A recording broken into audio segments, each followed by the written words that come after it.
Hello and welcome to the Future Build podcast, where we explore the ideas, innovations and individuals shaping a more sustainable built environment. I'm Martin Hurn, Event Director of Future Build, and today, as part of our Retrofit Mini Series, we are joined by Sara Edmonds. She's an architect, activist, systems thinker and leading voice in the retrofit revolution. From founding Studio Search and helping launch the Architects Climate Action Network to her current role as co-director of the National Retrofit Hub, Sara has been instrumental in shifting the retrofit conversation from policy and pilots to purpose, people and place. In this episode, we'll explore the real potential of community-led retrofit, social value in practice and system innovations, those needed to scale with impact. We'll also dig into how Sara balances her multiple roles and how she sees the retrofit movement evolving across sectors and scales. Sara, an absolute pleasure to have you on the podcast today. It's great to be here. Good. We always start off with really trying to get behind the person, and I'd love to ask you the question about sort of what led you into architecture and the built environment. Well, we were having a bit of a chat about this before we pressed record, and of all of the questions that you could ask me, this was the one that I was like, oh, really?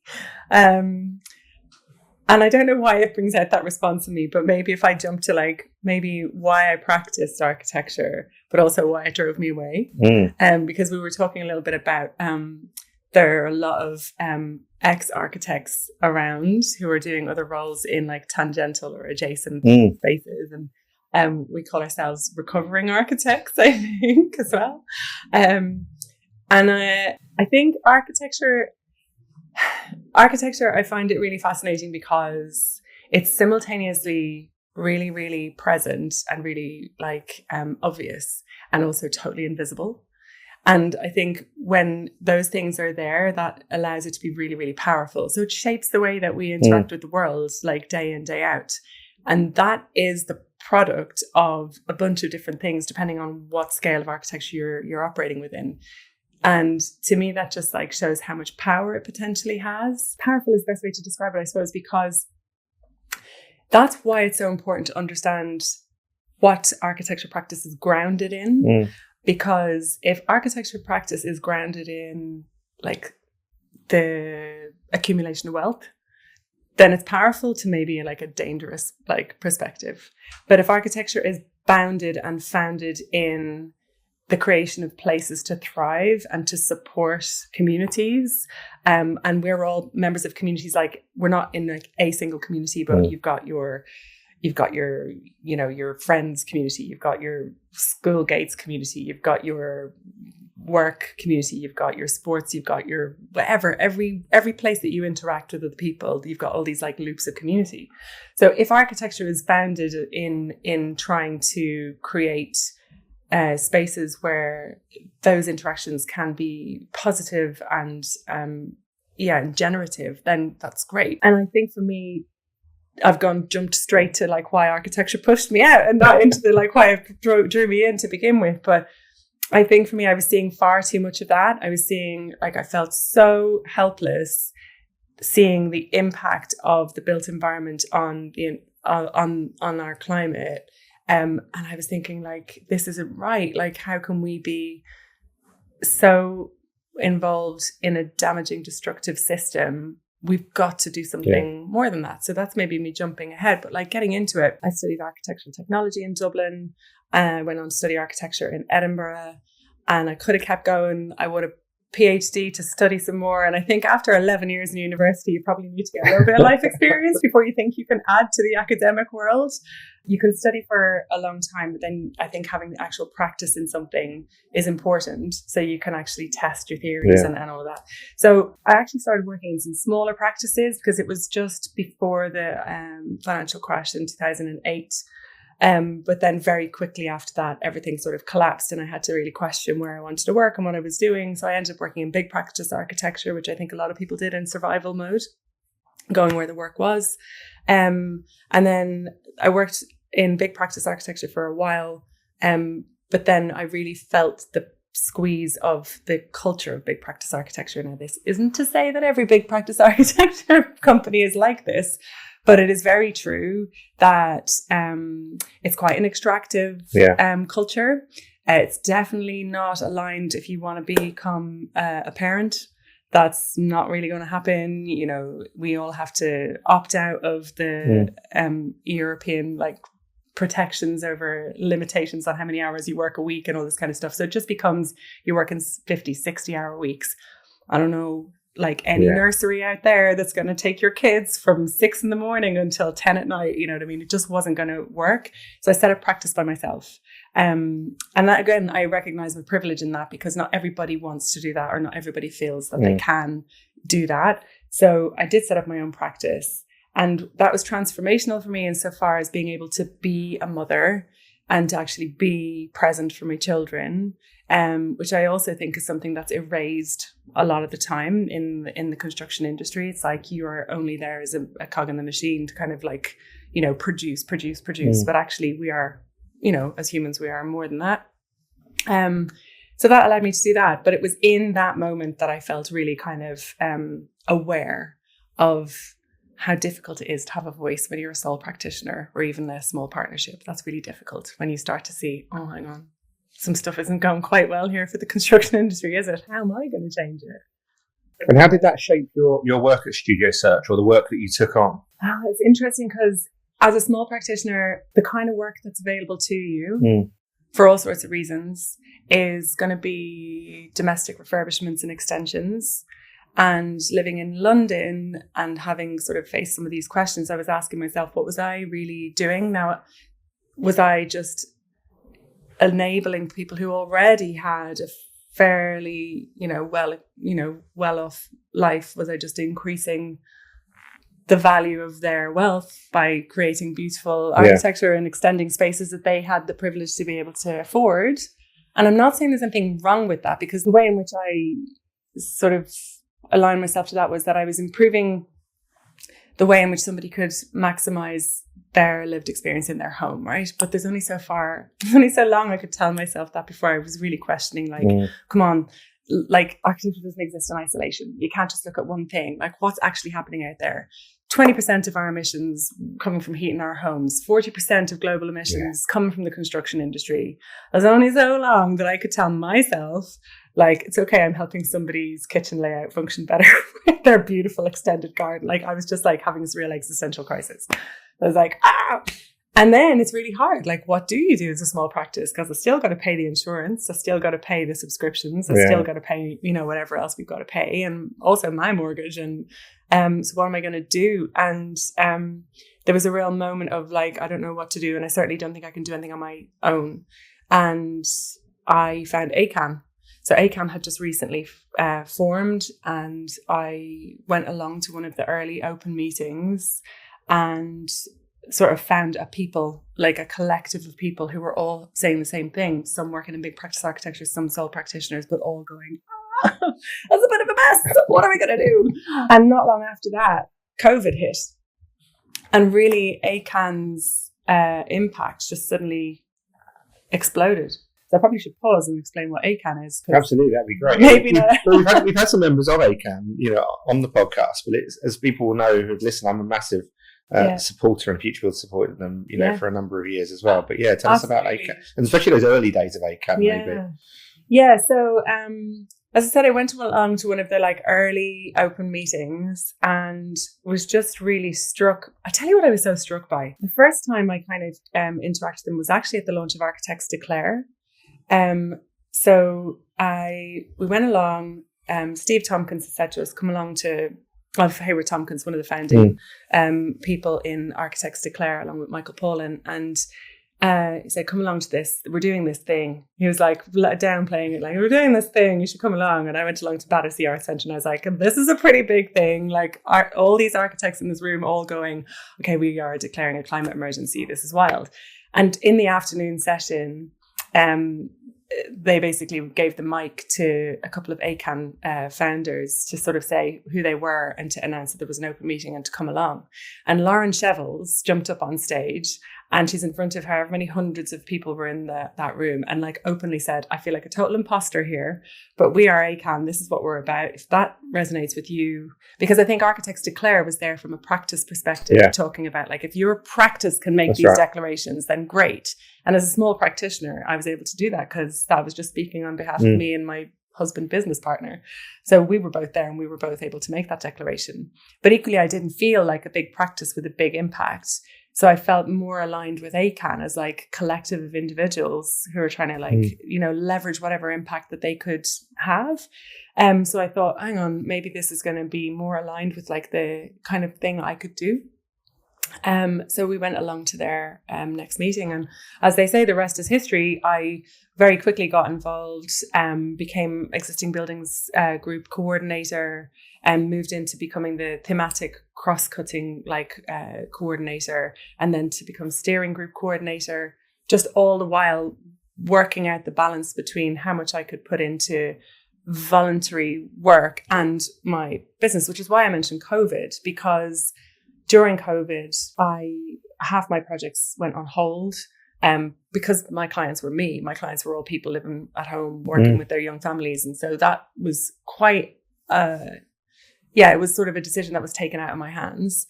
And so, and my husband was classified as a key worker. He was working in the energy industry at the time. So he had to keep working. And so I had more time that I could put in my evenings into ACAN, as I think quite a lot of people did up and down the country, all the people who were furloughed. And there was just so much activity and we got so much done. There were campaigns after campaigns planned. There was an expansion of the working group activity. There was just so much going on. And it was a really momentous time to be involved with ACAN.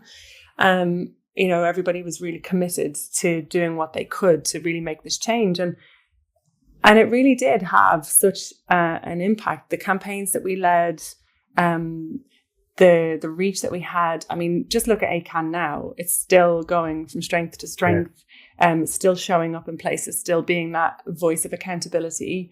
And there's, fortunately or unfortunately, there's still quite a lot of work to be done in that space. So it was an amazing time. And the impact of being involved in ACAN still shows up in the work that Rachel and I do day to day now with the National Retrofit Hub.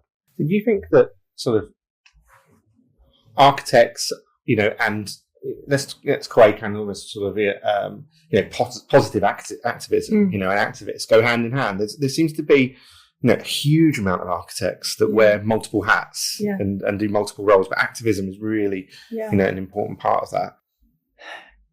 It's so interesting, especially now, the use of the language of activism and protest has become in itself really demonized in our day-to-day world now, which is like, on the one hand, very worrying, but on the other hand, a sign of the cages that it's rattling. Yeah. And I think it's really, really super important. I think this is where this notion of like the Civic Square talk about the 6 shifts of Retrofit Reimagined, and I'm sure we'll cover that off later, but I just want to mention the 6th shift, one shift in particular, from the individual to the collective. I think this is what ACAN kind of embody, and I think it's what allows people to wear kind of multi hats, because you say to yourself, like, I can think of a campaign idea, that's a great idea, but I have no capacity to deliver it, and I have no capacity to do all these things or even to work it all out. But as a like-minded group of people, collectively we can. And actually, if we all take responsibility for little bits of that role, then a greater thing emerges that we weren't able to do on our own. And there's a sort of a support network there as well. And there's a space in which you can feel kind of supported and seen, but also you don't have to do it all by yourself. That means a lot. And it allows people to contribute in ways that sit within the constraints of their own day-to-day life. And I think the other thing I want to mention about the individual to the collective is that I think most human beings want to see good outcomes for other human beings, right? And I think a lot of the time when that doesn't happen, it's because people are afraid or they're scared or they don't feel that they can put their neck on the line or their head above the parapet. But there are many, many ways to be an activist and to be a protester.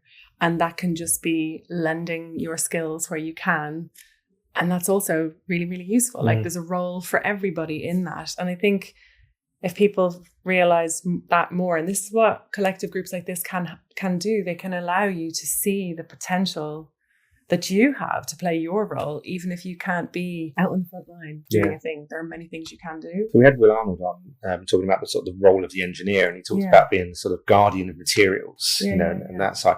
What do you see the sort of modern role of the architect?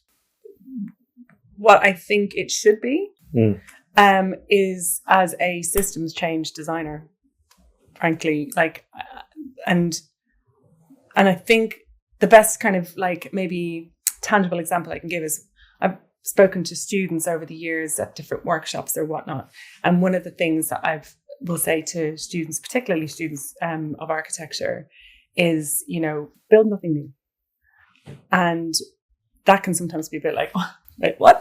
but I'm an architect and I've got a blank sheet of paper and I can but I need to build new, and I'm like, and it's a bit of a like I'm trying to like get a response to say that, but what I mean by that is like the building doesn't make you an architect. It's your problem solving capacity that makes you an architect, right? And one of the biggest flaws in architecture is the blank sheet of paper, the notion that you can just specify whatever you like and dream up whatever you want, totally devoid of the context that it's within.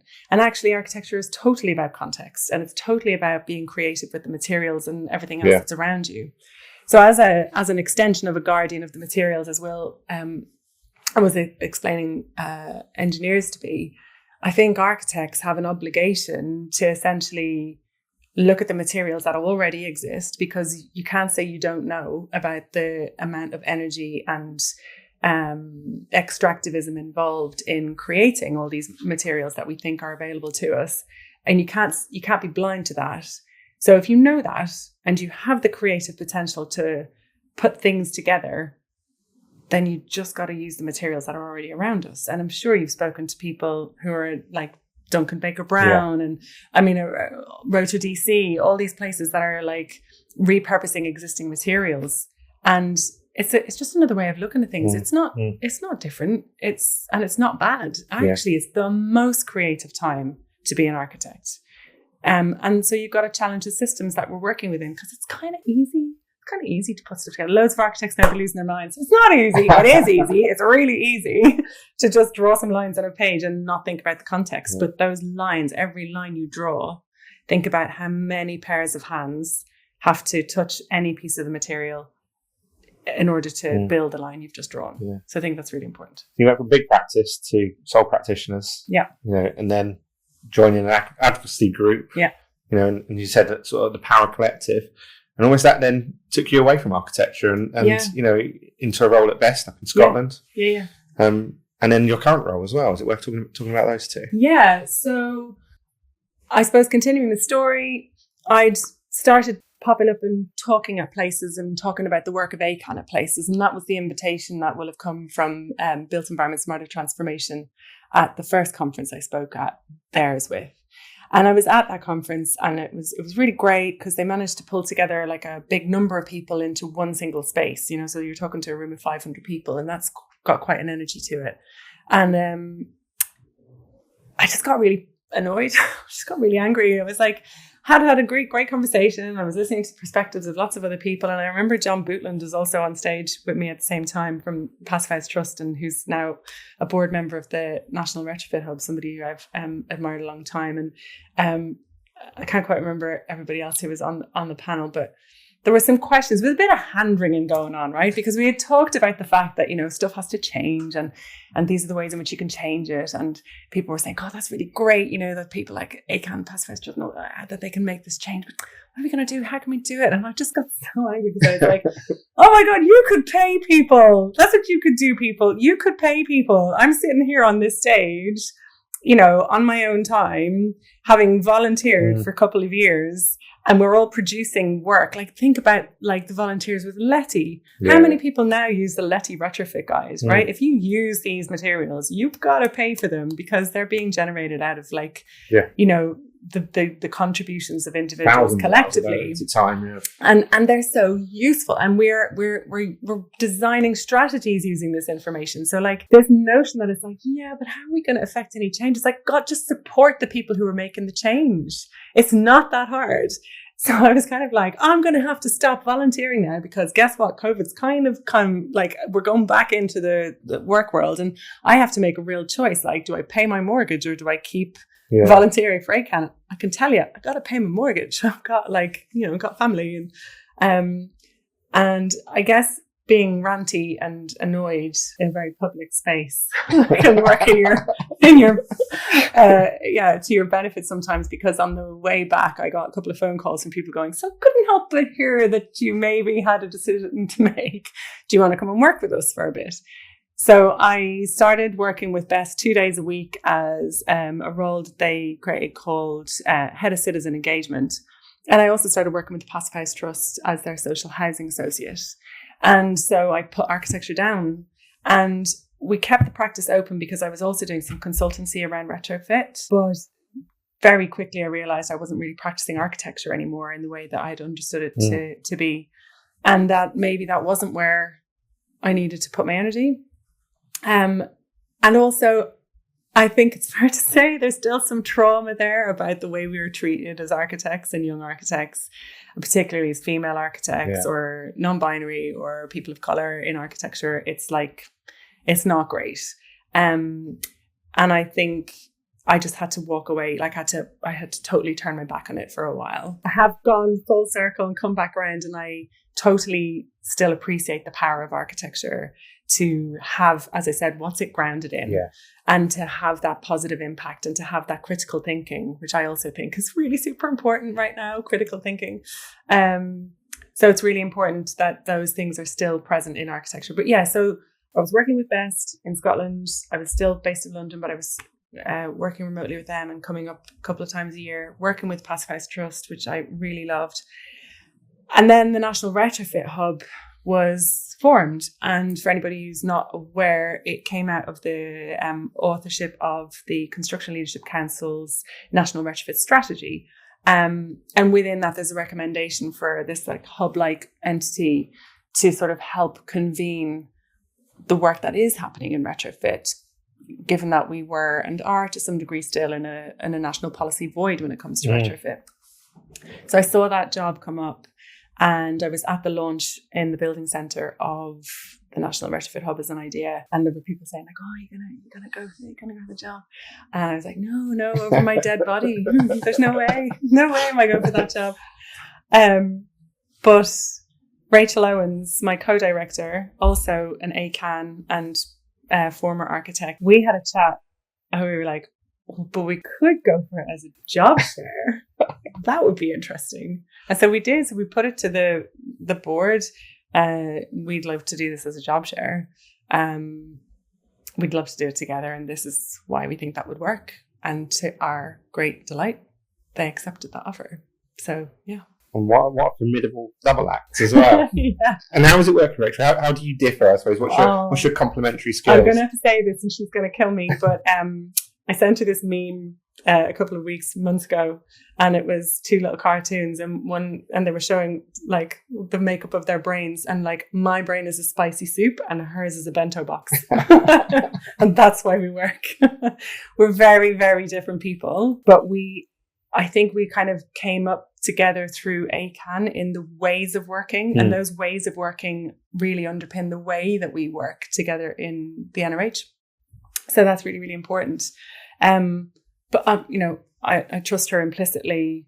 I like her very much as a person. She's my friend as well. Yeah. We have a relationship founded on trust. And then we're also not pretending that we know everything. So we're very much reliant on the good, like the contributions that our network make. Like our network, the NRH is our network. Yeah. The NRH is not me and Rachel. The NRH is the network. It is hundreds and hundreds, actually thousands of people who are also all committed to retrofit. And we also believe in sort of consensus decision making. And that's not like designed by committee. Consensus is getting the balance right between understanding how to welcome in insight from people, how best to sort of synthesize that, how to communicate with people about the path that you're taking with that information, making sure people can live with it and that we're not missing anything, but not waiting for it to be perfect, and moving the conversation on. And I would say that it's not, it's down to the NRH and it's down to a lot of great activity in the retrofit world, but I'm really proud to say that 2 years on, the conversation has moved on so much. Like when I started work with the NRH, the conversation was still every meeting, every workshop you went to was, what are the barriers to retrofit? What are the barriers to retrofit? And I thought, I won't ask one more. Don't ask what the barriers to retrofit are. I mean, I can tell you because they're like branded in my brain. But taking a step back quickly, for those people that are listening and have never heard of the National Retrofit Hub, what is it? What's the key mission? What's the scale maybe of the community now? Yeah. So the National Retrofit Hub is a non-profit collaborative organisation, and those things we always lead with because that's fundamental to our existence. And our mission is really to enable the local delivery, and I would say now local and equitable delivery of retrofit at scale. That I'm saying that word equitable, it's not in our tagline as our mission as such, but it is something that permeates our work. And I think that's a really, really important thing to hold on to.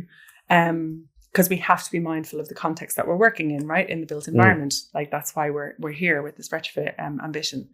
And we have a small team, a small but very beautifully created team of amazing brains. And we work together through a range of different ways. So we have our working groups. We have 6 working groups because retrofit is a very complex system question. But it doesn't mean it's not navigable, and it doesn't mean that it's not something that we can like sort of stitch together. And we do that by sort of separating it down into the 6 working groups that also have cross-cutting themes. So we don't try to silo it ourselves. We try and break it down so we can understand what we need to do in each space. So we have groups looking at finance, and one's looking at delivery, one's looking at skills, one's looking at demand. And also we have cross-cutting themes like everything to do with energy performance certificates, EPCs and MEES, minimum energy efficiency standards, but also community retrofit, also procurement. So there's the 6 working groups and 6 cross-cutting themes.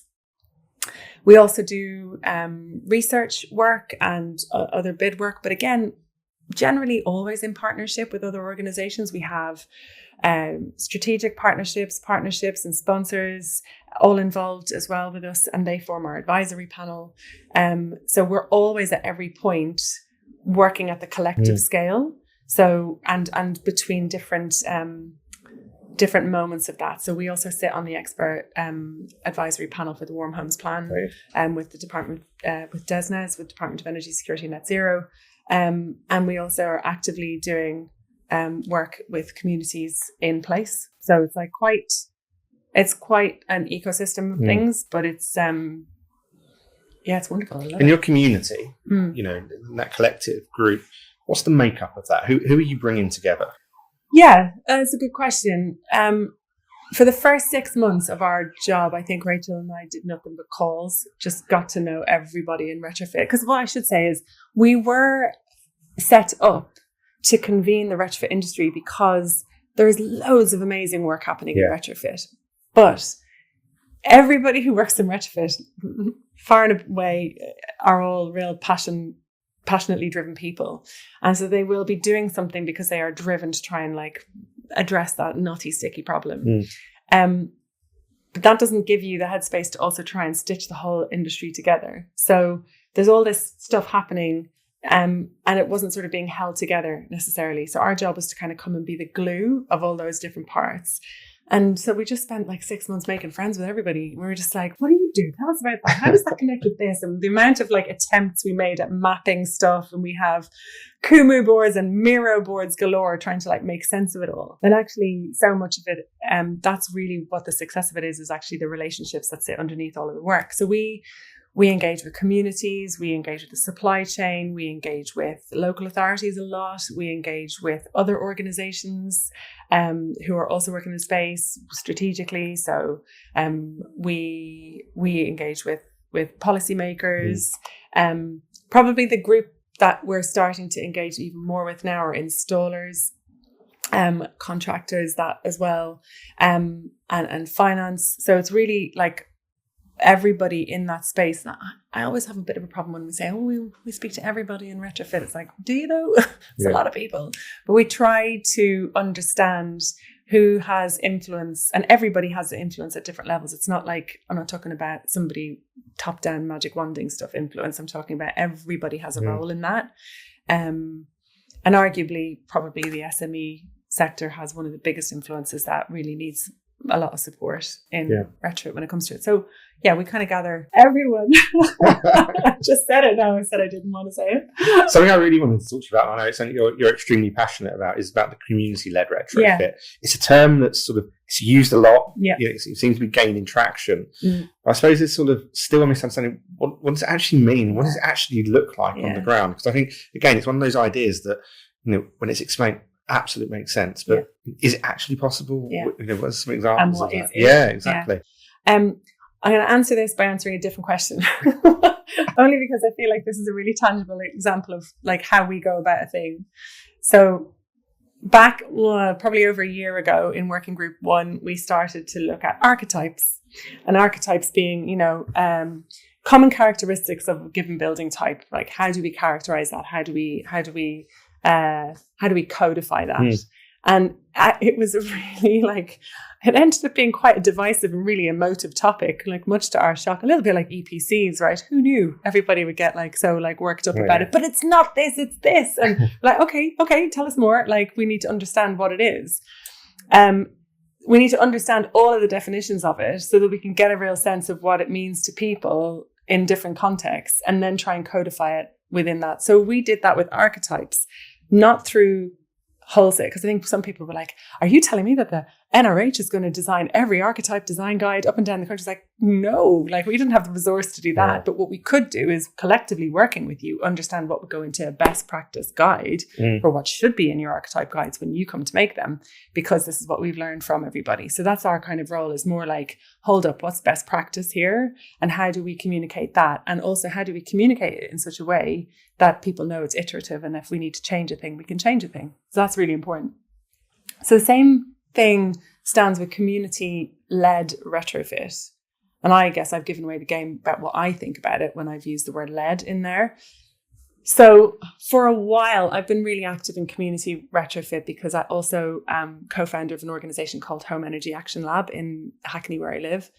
And we're sort of a community advocacy retrofit organization, which is essentially trying to increase literacy around retrofit, and also understanding what it is that, you know, people in your community, what role do we have, and how can we also play a role in improving our collective lived experience wherever we are. So I was sort of aware of what it's like to be active in community retrofit.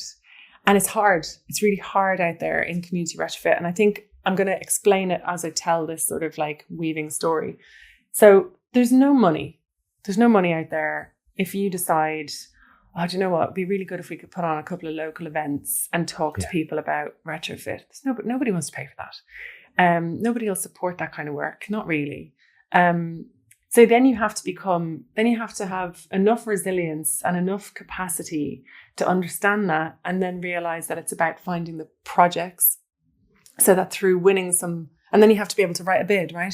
So there are all these barriers to being able to actually do a thing collectively around it without having this sort of mapped out for you. And then let's say you are fortunate enough to win a bit of money, then maybe there's a little tiny slither of that can be used for project management of delivering the project. And how is that supposed to sustain? The model for it just doesn't work. And it's very different from community energy in that regard, because historically, and I know it's not so easy either for the community energy groups either, but historically, one of the ways in which community energy groups could sustain themselves was because the business model for solar installations paid for itself. You know, there was the feed-in tariff. Yeah. There were lots of ways, lots of energy around that community energy groups could be sustained, because there was sort of like a ready business model there that could generate that income to sustain the group. And that's really important, but it just doesn't exist for retrofit in the same way. So I kind of was conscious of like how thin that space is, how hard that is to sort of hold all that together. So as an organization, as the NRH, we always had in our kind of objectives the fact that delivery models of retrofit should be supported. All of them should be supported. So whether it's about local authority delivery, or whether it's about like your energy company obligation type deliveries, or a place, whatever it is, all those pathways should be kind of clear and they should be supported, including community-led retrofit initiatives. But we were also conscious of the fact that we don't want to go promising the world to an already stretched collective of groups that we can't deliver on. So we were really cautious about when will we step forward and say, hey, we've got something we'd like to try and offer to community retrofit initiatives. And so happily, we're kind of at that space now. We've got our cross-cutting theme of community retrofit. We have 3 organizations that have come forward to coordinate that. HEAL being one of them, People Powered Retrofit, and the Centre for Sustainable Energy, CSE. Those 3 organizations have said, we will steward that group. And so we also did a bit of work, a bit of research first on what is the definition of community retrofit? What does that mean to people? And so very soon we'll be going public and telling all the community, we asked and you all said this. So we put out a survey a couple of weeks ago to all of our networks saying, we've got our community theme. We think we know what it means, but what does it mean to you? And then we'll sort of say, this is what the shape of this looks like, and this is what the focus of the works will be. So that's a very loose and not very discreet answer to what you asked me. But for me, community-led retrofit is exactly that. It is civic society. It is who you are encountering day to day in the place that you live, whether that place is defined as your street, or your collective of streets, or your estate, or your village, or your borough. And it is an understanding and a willingness of the community leaders there. And those community leaders can be the person who had the privilege and the wherewithal to set up the kind of cooperative, plus some faith leaders, plus just that neighbor on the street who knows everybody's business because they're really interested in it. There's community leaders in lots of different shapes, and it's those people coming together with that wisdom and knowledge of what makes a place tick, speaking to the dominant systems of retrofit delivery and saying, I know you want to give us external wall insulation here, but we all love the way our houses look up front here. And also people don't trust you because you've let them down in the past, but they trust us. So let's work together. Let's tell you, the delivery agents of the kind of grant funded schemes or the eco schemes, let's tell you the shape of this place, and then you meet us where we are, and we will be flexible. We can work with you. And we're saying that is something that needs to be supported because the evidence points to it being needed. This isn't just because, hey, I'm an activist and I like the way it makes me feel and I can sleep at night. Like, that's not this. All of the reports that will come out about why is that retrofit scheme not delivering what it needs to deliver? You know, the word I'm going to say is trust. Every piece of evidence that comes back is, but people don't trust it. And when I say people, it's not just the residents, it's also the supply chain. They don't trust it because, here's another grant, as if this is going to last long. Why would I invest in skilling up my team? Because that's going to be changed next year. So there's all this like layers of trust that actually really need to be built up. And this is one of them. And we're just responding to the evidence that is out there, which is to say, if you want to see increased delivery of retrofit at scale, and you're not going to engage with this part of the problem, then no matter what you scale up, you ain't getting anywhere. It needs to have that meeting of minds between what a place is, the nuance of that, and what's being offered. So that's what we mean by flexibility in delivery. So it's a really fascinating place to work. It's just so interesting. And I think for us, we just want to make sure that we're able to support what we're able to support and be really clear about that so that we're not over-promising anything. So can you give us some examples of maybe, some of these early-led, community-led retrofit projects. Yeah, I mean, I think this is one of the things I'm most excited about, is being able to showcase some of that, to play a role, if we can, in showcasing some of them, because, you talk about innovation. This is innovation. I'm thinking, I'll give you the examples from in the National Retrofit Hub, we have our community cross-cutting team, but we also have a program called Retrofit Connect. And Retrofit Connect is our funded project where we're working with Civic Square in Birmingham, We Can Make in Bristol, and Retrofit Balsall Heath in Birmingham as well. And they're what's known as the street demonstrators. And this is the sort of next iteration for Retrofit Reimagined. If any of your listeners, they might know about Retrofit Reimagined, but we could put in the show notes a link to a short film that explains the whole backstory of this. So we're working with the street demonstrators, and we're, as the NRH, providing a feedback loop into the community of industry that we're trying to start building. Like we were talking earlier on, like everybody wants to do a good thing, and we can talk about social value in a minute, but I think what we're doing is we're providing a feedback loop into industry from these community asset developers and innovators, and trying to help them sort of like speed their way through some of the sticky problems that they maybe don't have the skills for in-house. So those are 3, but we also have 6 street incubators who are joining, and they would be organizations who are kind of coming through at a different scale or a different stage in their journey of this Retrofit Connect journey. So we are working with Home Baked CLT in Liverpool. Again, all these organizations have beautiful stories, all on their websites, like, really amazing work. And they're working in Anfield in Liverpool, developing a terrace of houses. Is a really reductive way to describe what they're doing. They're doing that and so much more, but it's also East Marsh United in Grimsby, Planet Cheltenham, Raising the Roof in Bridport. I'm going to forget somebody. I am forgetting somebody. I'm forgetting lots of people. But we've got Home Energy Action Lab in London. How many did I mention? There's definitely some more, and somebody's going to be upset with me. We can put them all. We're going to talk about it all. But also there's going to be many moments that we'll publicize over the next 6 months where people can learn more about these. We actually put out a piece with Jazz Tippett from We Can Make. She's their community organizer. We just put out a piece with Jazz last week. So there's going to be a lot more profiling of these organizations. So these street demonstrators, I imagine, in any community, there's a mixture then of housing, isn't there? Not just by archetype, as you talked about, but also there's going to be social housing, privately owned. How does community-led retrofit work when you've got that? You've got different stakeholders. Well, it's the $1 million question in retrofit. Is this like cross-tenure approach to things? Because, and again, I think this is what I maybe want to talk about here is an imagination. So we are not in an information deficit moment right now. I think what we are in is we haven't fully imagined what's possible. And I don't mean that to sound pithy and, trite at all. I think we're living in somebody's imagined version of reality right now. So it's just what's a better imagined version of that reality. So our grant fund schemes are by their nature very specifically targeted at somebody, at some types, partly because it's who makes the decisions. So who gets to say what happens.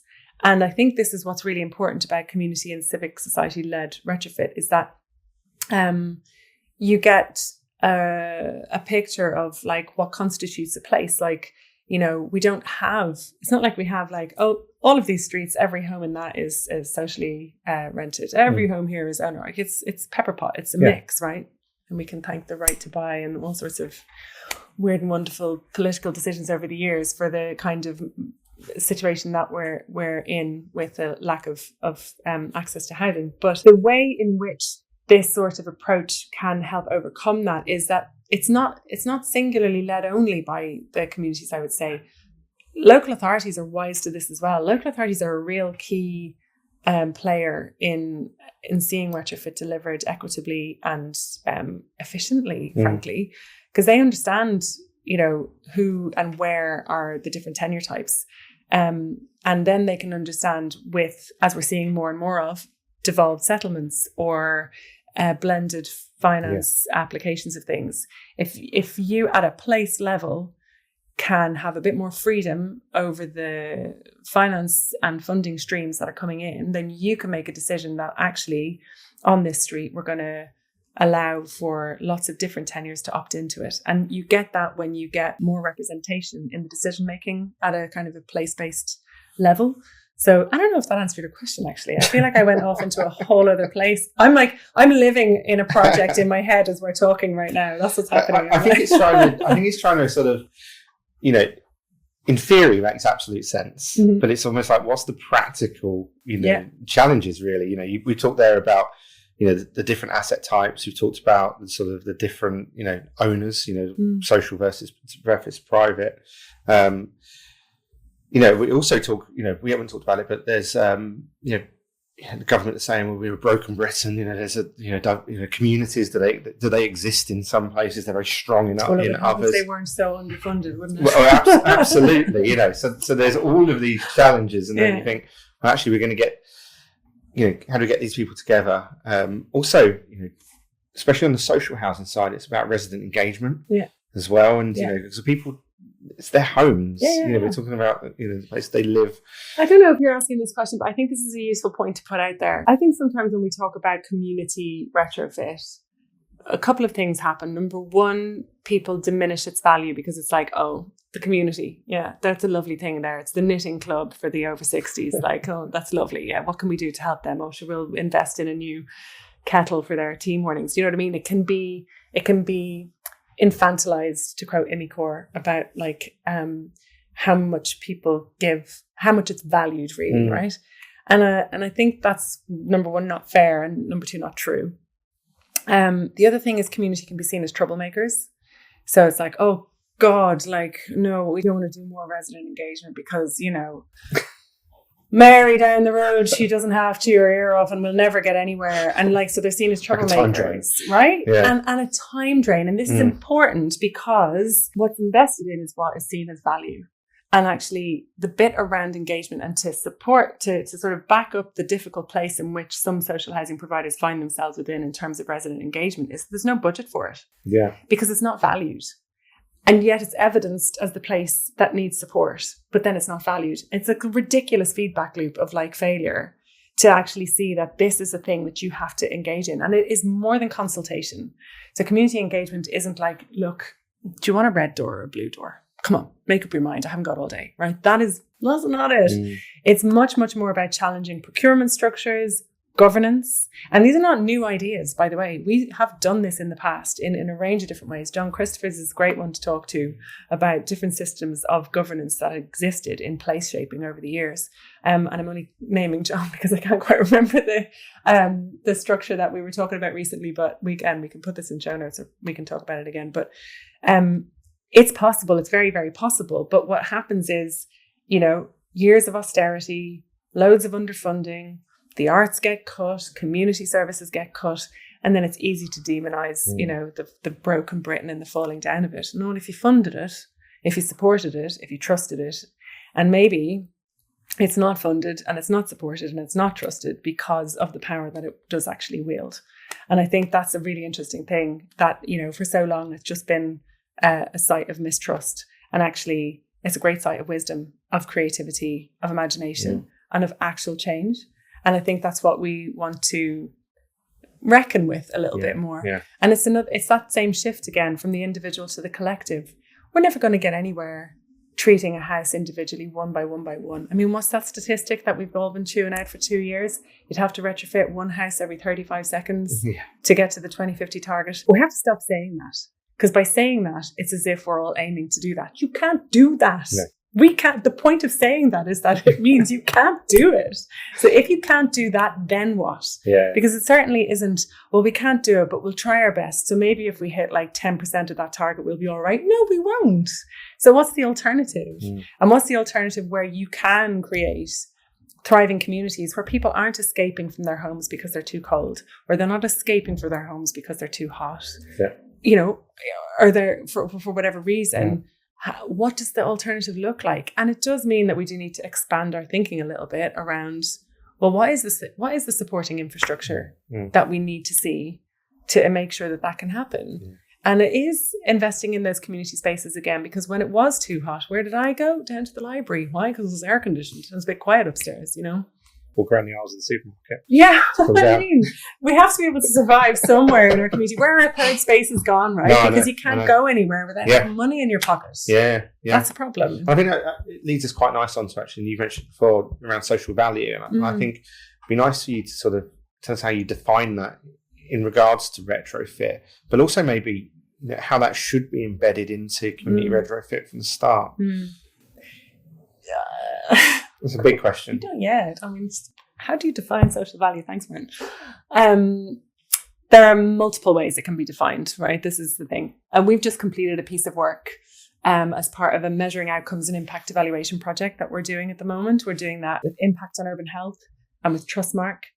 And what we're trying to do there, and it came out of our State of the Nation review of retrofit that we did in 2024. And one of the sort of findings of that report was, well, there were lots of things that won't surprise people about the scale of delivery required, et cetera, et cetera. But it was also like, we're not really measuring the outcomes. We're not really measuring the impact. We're counting how many houses we put retrofit stuff in, but we're not actually assessing, did that improve your life? Like, are your bills lower? I mean, we think they are because we did this abstract EPC calculation, which supposedly tells us that this might have happened. Do you know what I mean? Like this. You think we're measuring carbon and not impact on people? We're modeling it. Are we measuring it? This is the thing that came out about it, right? Like, so, and I get that the issue that's maybe held us back in the past on measurement has also been the amount of time that takes, but we're in a different time space now, right? We had a conversation earlier on about AI and where is its role and what should it be doing? And there's a bunch of other technological, like evolutionary processes that have happened, whereby we can do things in a different way that does take that individual process out of it. So we don't have that same problem. We can do things quicker, I suppose, in terms of measurement, but we do need to measure more. And currently we're only targeting quite a narrow set of metrics for successful retrofit. So like you said, carbon, right? Fuel poverty alleviation, bill reductions, right? All of those things are really important. It's not to diminish the fact that they're not important. Yes, they are. But, you know, if we realized that our building stock was a big problem with our carbon emissions as a technical industry, and then we went, oh, let's get a solution to that. I've got one, retrofit. And then the technical industry went, right, we've got it. Retrofit, go and sell it to the people. And nobody cares because everyone's like, retro, what now? Carbon? Are you joking? I'm trying to pay my bills. Like, what is that about? And so we're slow to learn that actually we needed to understand the outcomes that good quality retrofit can deliver for people in a place. And when we understand what they are, then you tell that story and you say, oh, right, so I know that you don't want to borrow debt so we can disrupt your home and make it really dusty and dirty, put some insulation in, put everything back on again. It'll look like it did before, but you'll have a massive headache and you'll be in debt. Are you in? So it's like, no, that sounds awful. No, thank you. But if you were to say, it will be so comfortable that you'll be able to sleep from the months of July and August, if you live in London or anywhere else in a urban heat island effect location, Birmingham, wherever, and our ever increasing temperatures, your road won't flood because as part of this place-based delivery of retrofit, we put in a load of suds. Oh, and by the way, biodiversity increased, which helped with air purification. Oh, and on top of that, that means that the incidences of asthma have reduced. So you don't have to go to the GP so often. And your mother-in-law with COPD actually doesn't need as much oxygen as she did need before. Do you want to borrow some debt for that? Oh, yeah, I'm in, because you know what I mean? Like, I'm not suggesting that it's all about the one who can borrow debt, but the story is so completely different. And if we're not going to tell that story, which is actually the real possibility, then what is the point of any of this? So in terms of that, like we've just showcased 6 different innovators who were measuring things in different ways, or even just metering energy efficiency. And they're all published on our websites. There's a lot of this is what I'm saying about the innovation that's out there. Stuff is ready to be put into projects now. But what was lacking was really clear leadership and policy on retrofit so that all these innovators have a place to slot in and go. That's what we're trying to encourage more of happening. We often talk about innovation quite a lot, you know, and it being the tech side. But actually what you're saying, there as well is, do we need innovation in governance and innovation? Absolutely. Yeah. 100%. I agree that, like, this is what I was saying before as well about not being in an information deficit. And it's the same as the technological. We're not in that. We don't, that area has enough interested keen beings who are actively trying to like push that forward. That's happening. What we're not embracing fully is the fact that innovation isn't just a shiny box of tricks. It's also how you relate to each other. It's how you work with each other. And this circles back to the beginning story, I suppose, and the way in which we learned to work with people when we were in ACAN. And so much of it is about like active listening, and listening not being just waiting to talk. Because I think that's what happens in a lot of meetings. People are just like, as soon as these people have stopped talking, I'll say my piece and I'll go. But it's actually like listening to what people are saying and absorbing that in and giving the space for it and knowing when to like pull back and just like, you know, think about changing direction. And it's really sort of like being flexible and agile in the way you work.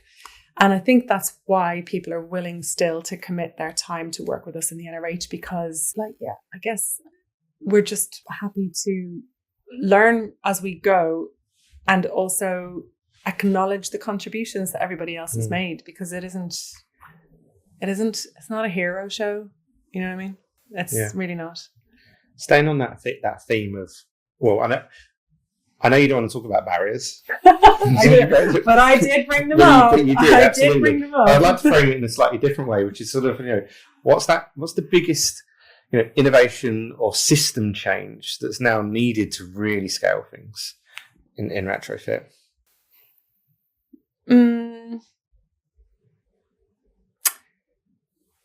I mean, it's a couple of things, isn't it? Like, I think,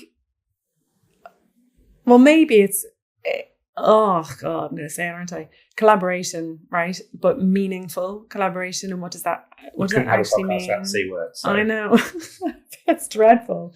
But it means creating space to actually take people's views on board and to legitimize that contribution. So it's not just a photo op, it's a relationship. I know this will give you your one liner that maybe will make this a bit easier than my ramble.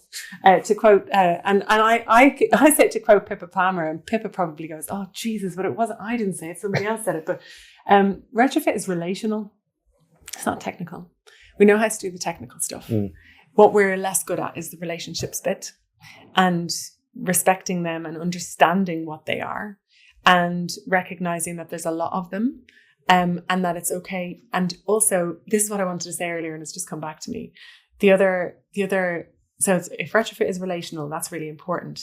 That also doesn't mean that we're all going to go and be happy best friends and living in a commune because we have to work collectively. That is not what it means either. I don't want to see any of you at the end of the day. Like, do you mean that's pulling people off that vision? Yeah. But I think what happens is people feel like stuff is either or, right? Yeah. If you start to talk about needing to work collectively and thinking about what are the shared spaces, what are our third spaces, people suddenly start to think like, oh my God, you want us all to live in a commune and whatnot.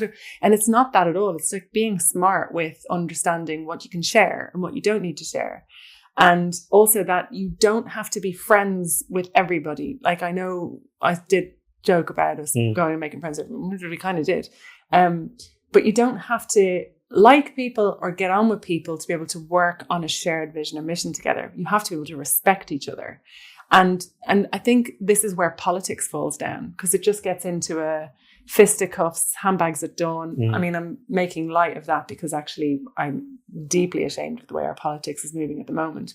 But you don't have to like each other. You have to be able to, and I don't even agree with the concept of conflict resolution. Conflict's not there to be resolved and put away and never to happen again, because that just leads you down that ridiculous notion that conflict can be done away with. It's about transforming it. It's conflict transformation, not conflict resolution. And again, I have to quote other people for their great work in that space. Again, whose names I'll drop in notes for after this.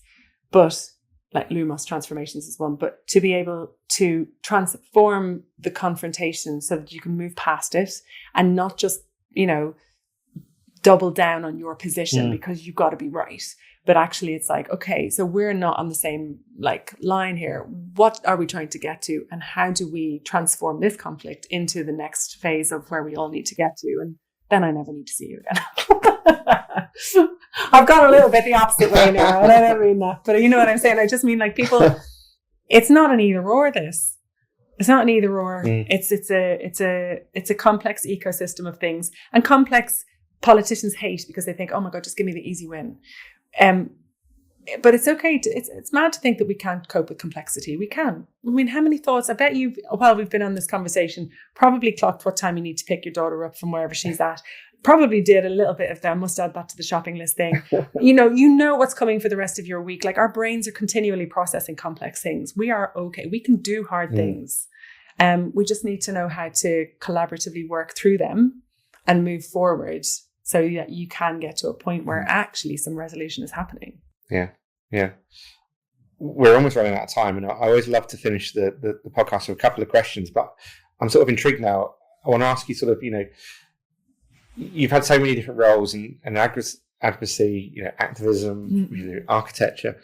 How do you describe yourself now? What's your LinkedIn bio? I don't know what's my LinkedIn bio now. I so little often have the time to look at it, but I did introduce myself on a couple of conference keynotes as a slasher.